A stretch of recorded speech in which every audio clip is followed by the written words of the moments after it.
But let's move on to SmackDown and let's talk about it. Just off the kickoff, Jay pulled up to confront Solo in the bloodline, and Jay was talking his shit. He Excuse was me. talking. Go ahead. Crash out Jay. Please. Crash out Jay. Crash out Uso. Crash out crash out Uso, crash out Jay. It's crash out Jay. Like let's call him right. Crash out Jay. All right, My so fault, Jay. Go confusion. No, you're right. ahead. You're right. Crash out Jay. He pulled up and was like, "Yo, I don't give a fuck what you doing. You want to take Roman shit, but take his power away, cool, but don't divide the family." And then when he started, it's like, "Yo, why you gotta get these niggas? Why you gotta get this nigga?" And then he said, "Yo, if you keep looking at me, my nigga, we We'll gonna knock knuckle you up." out. Knock your ass. I ain't gonna hold you. I'd rather see that match right now. Like I feel like he'd kill real Jay. shit. I mean, Jay is performing at an all-time high. He's starting to pull out different moves and shit. We're gonna see more moves than it would be between him and Roman. I tell you that. Like, you know what I'm saying? Like, and then the flavor he coming with, the energy, all that shit. I feel like I would make a more compelling match. I ain't even gonna hold you. I ain't care about that Roman and Jacob match after that. I was like, yo, fuck it. It's two crash outs. Let's do it. Like, cause he was the crash out of the Usos. Like, so I'm like, let's do it. Mm. Nah, Like, Jimmy got all the DUIs, bro. He the real I'm talking crash. about, yeah, that's different. I'm talking He the real WWE. crash out. He was a crash out. Like Yeah, I nah, got that shit you. was fire. It was fire. I think that was the best he's delivered a promo like in his career. And he even had that shit what last year or 2 years ago? Last year when he did the like you out the bloodline and I'm out too shit. Tough, but this one was to the next but him level. and Braun though, him and Braun. That just happened like a couple weeks ago. Nah, it wasn't fucking.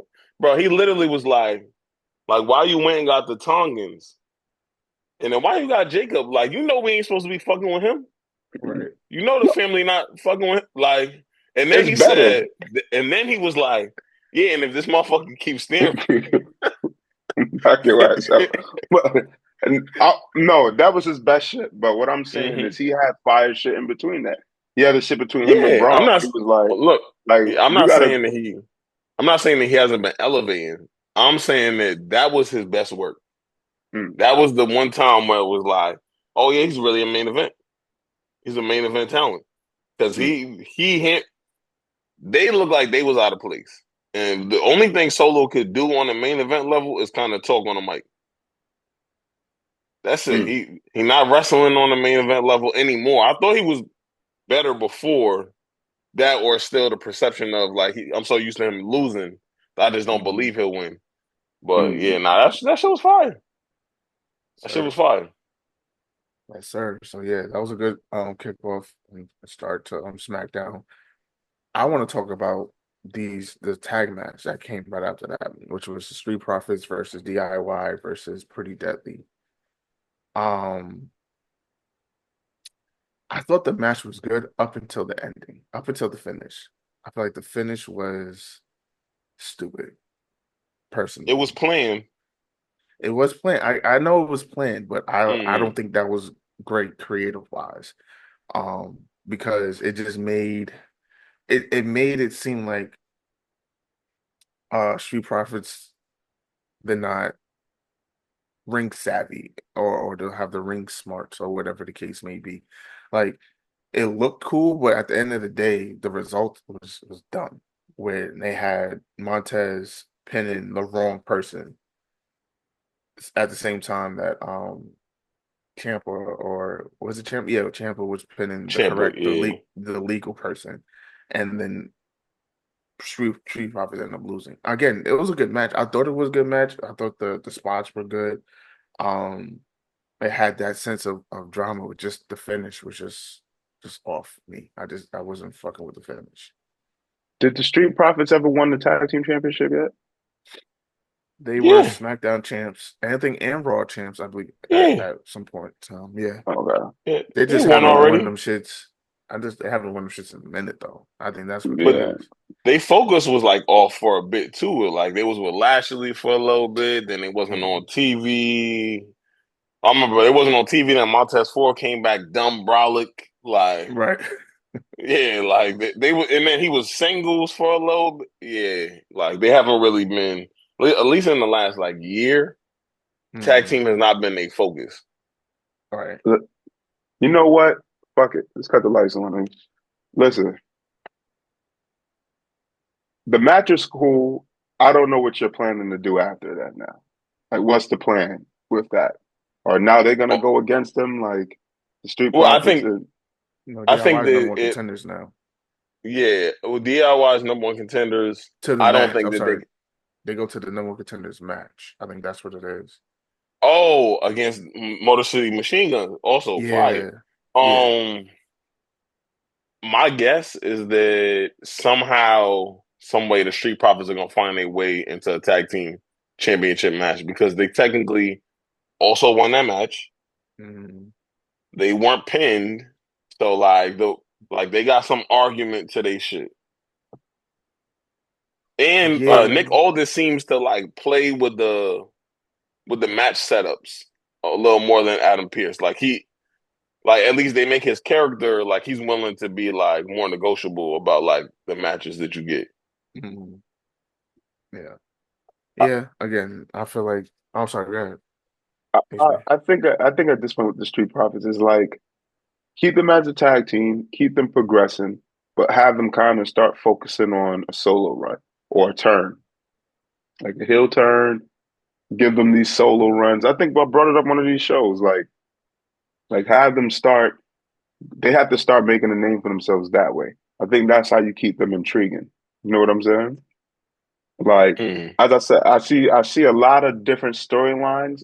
There's not a lot of storylines when it comes to tag teams like that. The only one you're nah. kind of getting right now is the New Day kind of shit. Like if they're playing with turning them at this point in time, you know what I'm Mm, saying? So it's like other than that, like it's either give them a compelling storyline to keep them in the fold, and I feel like they should start focusing a little bit on their singles. Should put them in more singles matches because they're both very talented. They both have good move sets, and then you know at the right time bring them back together for big matches. But start going that route a little bit. That's for me. That's mm, what I feel like. Got yeah. you. All right. Next I want to talk about the Last Legend versus Piper Nivens match. I'm gonna sit there and be completely honest with you. That was the first match I've ever seen of Last Legend. Ever. And Hmm. I was impressed. I was impressed. She is a powerhouse. She's a problem. She was doing good moves, Piper Niven, she's not no small, she's a big chick. Yeah, And she was yeah. and that finisher that she has was fire. Like lift her up on her back and just drops her fire. And I really back to the what we said before, it's like, yo, that's gonna be a hell of a match between Bianca and Jade and Lass and Jericho because Mm. Jesus, Lash Legend is she's definitely got star power. Absolutely. It's what's crazy is that's how Bianca looked when she was in NXT. Mm, She's just like Bianca light because she's not as like Bianca is like athletic as hell. She could right. do kip ups, she could do backflips and shit. She do all kinds of crazy shit in there. Lash can't quite do all of that yet, but I believe Lash is like in her like mid 20s, so we got a lot of time for her to like Mm, grow and progress. So we good. And then you putting her in the ring with Bianca, like at some point, like the goal is to start to build those new stars. And I think that's what they doing with Lash is like they setting up to build a new star in her. mm, And she Well, got the they've look. been they've been blowing her up. She had some shit with Trick Williams. Remember, he's on fire right now. So they intertwining them together around all the time. So it's like, I just I do think they starting that kind of process of building the next stars to come up. So mm. she's as I said, I want them to build that match. Like that match look like it's gonna be so fire, but you have to build it. I don't want just these pop up backstage interview. Like build the shit, set some shit up, have them pull up on NXT on them. Like what? Yeah, how y'all like me? Like do some shit. Like build the storyline of so when the match happen, we want to see how it goes. You know what I'm saying? Hmm. And make it suspenseful so we don't know who's gonna win, who's not gonna win. Like I want to see a good build up. Gotcha. And last thing I want to talk about before the bloodline shit is how do you guys felt about Motor City Machine Guns debut match? That shit was I it's my smooth. first time seeing them again. That was the first time I've ever seen them, and they got some double team moves. That's pretty fire. I ain't gonna lie. I was just sitting there like, yo, Yeah, that's they're pretty good. And then I think who was it? It wasn't Corey. It might have been Corey Graves who said that they are they are your favorite tag team. favorite tag team. I was like, yo, really? So they like that, and Hmm. they definitely showed out. I feel like A Town Down under whatever they call. Yeah, and then Angel Garza and Humberto, um, Luchas, so they be going off and stuff. But Hmm. I feel Hmm. like um MCMG, I'm just gonna do that. Uh they showed out for their debut match. So I'm excited to see what DIY versus Motor City Machine Guns a match like that type of match will look like. Yeah, I mean, I'm not even surprised. It's more of a surprise that AEW didn't sign them. Like that's definitely like more their style, at least from the indies and shit. And some of their best matches with the Young Bucks. So like the fact that they chose this route and decided to go to WWE, like they could be real explosive. Um, and they've been tagging for over 15 years. So it ain't like a tag team that just got together recently. Like been tagging for a long time and mad different companies. So now they on the big stage, they gonna get this opportunity. I wouldn't be shocked if Triple H signed them to like send them to the moon, but don't forget they also allegedly have the Lucha Bros on the way Right, too. So like the tag team shit, like Shanor just said, like oh, they don't care about tag team. That shit might change real quick. Because if you got Motor City Machine Guns, you got Lucha Bros, you got DIY, you got War Raiders, mm, you got the Bloodline, like you got a lot of really good teams that you could be using moving forward to like make that division mean something. But with the 2 hour shows, where both shows is 2 hours, makes it harder. In right. January, both shows will be 3 hours.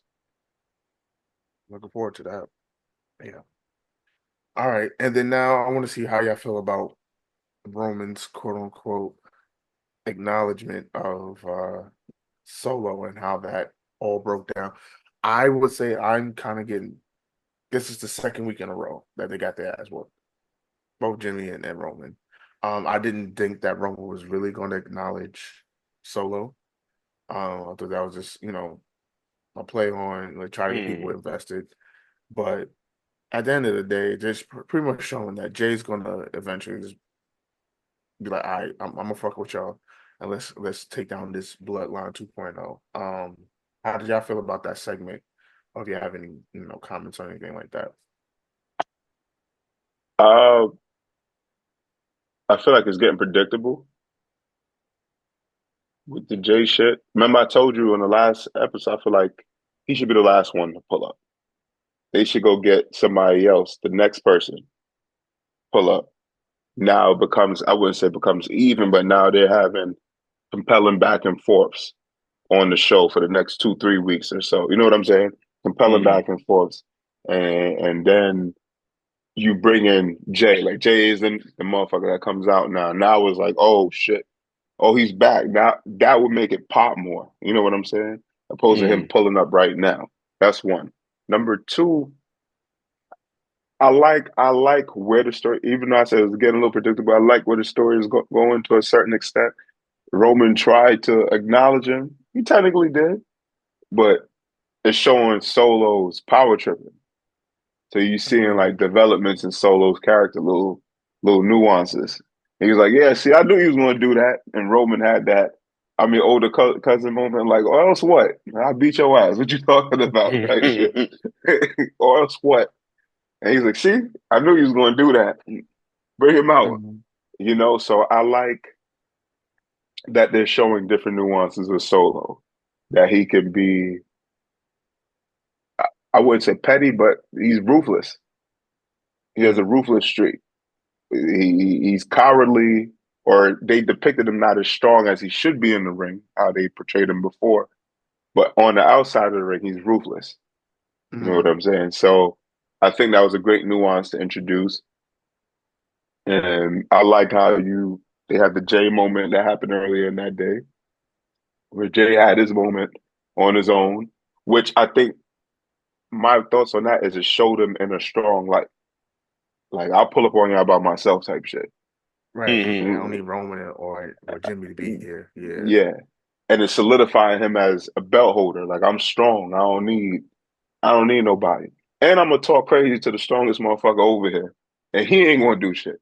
So it kind of put him in a Well, in he a was going to do something. well, He was about to do something. we know he's about to do something. But he didn't though. It didn't Solo, happen. Solo. I love you. I love you. But yeah, but it showed it shows him in a strong light. So I see the nuances that they're doing. Although it's kind of repetitive in terms of they getting their ass whoop every week, but I see the Mm, nuances. So I like the development where it's going. That's all I'm saying. Yeah. No, I right. mean, I think it was set up perfectly. Roman super baby face. Motherfucker be calling out the city they in now and all. Come on, this motherfucker crazy baby face now. But shout out to him. I don't know. I feel like it's predictable to a sense, but then we also know that there's other people in the fold already. It's like a loaded gun. Like we knew that Jacob was signed for a long time before we saw Jacob. We knew that Tomatunga was signed for a long time before we saw him. So like they are spacing it out good. I don't necessarily mind that Jay is gonna join now. They're still outnumbered. So like they're gonna need more people. And like I was saying, I believe War Games is 5 people each. So like Right. even Bloodline 2.0 needs more people. Mm-hmm. So they got So four already. yeah, so they would need one more. They need one One more. more. Wouldn't it be Yeah. the Rock? The Rock I is don't think not. it's gonna be The Rock. That's a little risky. He get injured in that shit, WrestleMania over. Facts. Facts. Let's really That keep it a stack. motherfucker, he old, bro. He's not a He a everyday one and he a every. one and done, brother. He can't. That's next. You know, like Rock about to be in Royal Rumble. What you talking about? Number one, like, nah, he can, I don't think he gonna do. He might affect that match, He may show Hmm. but I up. don't. Yeah, I don't think he's gonna be in the match. I think Hikuleo is gonna join 2.0. I really don't know who the other two people will be on. Like hopefully it's Zilla. You know, maybe we get lucky in the Zilla. Maybe it's I really don't know who they fifth would be. It will have to be I, probably Sammy I don't. I don't or want that. Cody. I don't want that. I want it to be like if we're gonna go that route, cool. Actually, I think Cody gonna be busy. It's looking like Cody gonna have yeah, a championship match at Survivor Series. Yeah, I don't yeah, know how he's gonna get. He's gonna have to wrestle Kevin Owens at Right. yeah. Survivor Right. Series. Then it I, has I to. want Then it to. has to be Sammy at this point. I want it to be a real all family affair, right? Bringing Zilla, bringing whoever the next person I want to bring in. Like I feel like you have two randoms that has a name that people kind of know that's a part of Mm, the family will hit harder than Sammy and Cody. Who else could they get? Like if you add Hikuleo on one side, they got five, and you add Zilla, they're still down one more person. I feel like if That's they're what I'm gonna go saying. OG Bloodline, they have to put in Sammy. If it's gonna be OG Bloodline versus Bloodline 2.0, Sammy was a big part of that OG Bloodline until he Hmm turned on Roman. he was a part of that. So like Okay. the honorary Uso, it does make sense, So But Zilla and Sammy, Sammy. I would say Zilla and Sammy. If not Zilla, if they decide not to bring Zilla in at that point, then I don't know who else. So, I hey, don't when know the who fuck you else. gonna bring him? Like, Well, I haven't heard that Zilla was signed. I know that there's interest or that. Like Hikaleo, we know was signed like in July. Right. Yeah. I you don't know know. who knows? Yeah. Because they be working back. Because Booker said he's already training them for the big stage, so he might already low Mm. key be signed. Because didn't he just leave a different Yeah, promotion company? yeah. I mean, the same thing happened with Jacob though. Jacob left in January. He ain't debut until what, July, and then with Tamatonga, he left in January, then debut until the Friday after WrestleMania. So like that's what I'm saying. Like there's some time built in before we're seeing the people that's making it hard just to predict when they're gonna come out. Right. Yeah. Okay. Yeah, all right. Yeah, so that's pretty much it for the weekly shows. Again, SmackDown seems to be each week just being better than Raw, and I'm here for it. I'm here for it 100%.